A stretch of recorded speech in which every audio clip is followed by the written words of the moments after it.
It's probably been a while since some of them pulled an all-nighter, but MPs may want to dust off their old tricks for staying awake. The government wants its budget bill passed before summer, but the bill contains more than just budget measures. That's what has the opposition up in arms and demanding more than 800 amendments. Senior correspondent Terry Milewski now on how it's all expected to play out. Terry.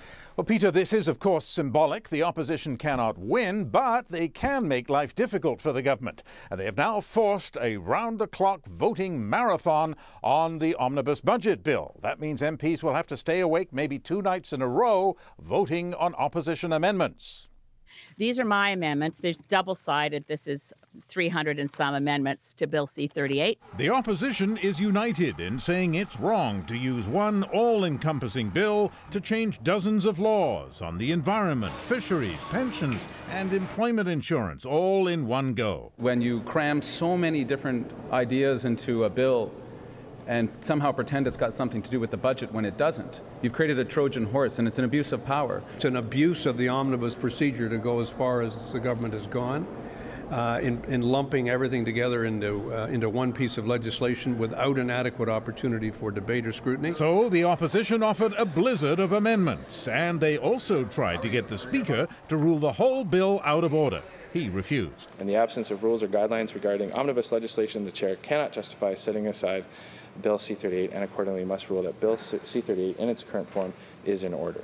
The Speaker also ruled that the House must vote and vote again on thick bundles of amendments. After all, the opposition says scrutinizing bills is what Parliament is for. Conservatives are carrying out an unprecedented attack on oversight and accountability. The government, though, says the bill is all about one thing, the economy. It means jobs.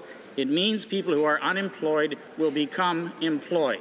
This is the bill that the opposition, the NDP opposition, wants to delay. Delay, perhaps, but not stop it. The government says its members will hang in and vote down every amendment. We're going to win every vote, and we're going to get this budget passed before the summer. Now, that summer break is to begin at the end of next week, and MPs will likely need it because they'll be voting probably on Wednesday through the night, then maybe into Thursday night as well, Peter. Terry, why do they have to do it continuously? Why can't they just vote on some, get some sleep, and then carry on the next day?